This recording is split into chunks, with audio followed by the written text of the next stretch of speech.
40 te yemook àllarba benn fan ci weerum janvier atum ñaari junne ñaar fukk ak juróom di 2025 muy xabaaru tiis benn xalel bu jigéen bi wuyoo ci Jaari Sow nee nañ moom daal dañ koo gis fële ca benn bërëb ca Malika moom daal nee nañ fekkuñ mu sol dara fekkee ko yaramu neen ñu daal di ko wéyale ba noppi ray ko loolu nag mu ngi am ci guddi 31 décembre jamono ji daal njort nañ ne ku def lana men moom daa daw waaw moom Jaari Sow nag dañ ko fa fekkee dañ ko fekk ñu daal di ko sàkk ba noppi ray ko waaw moom nag muy lu doy waar loo xam ne am na ki njort ne moo def lu nu mel nag jamono ji daa daw ñu ngi koy wër tegaguñ ko loxo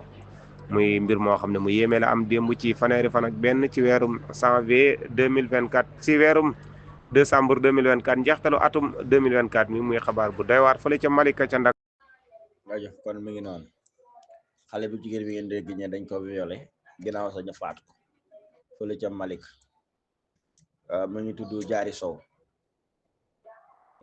ñooy waxee atam àgg na entre 8 à 12 ans ci guddi 31 décembre gi la loolu xewee xale bu góor ba dëkk ca quartier ba nag ñi yaakaar ne jëf jooju moo ko jëf jamono ji daal moom lañ si sone dañ ko yaakaar rek ne moom la actuellement dafa daw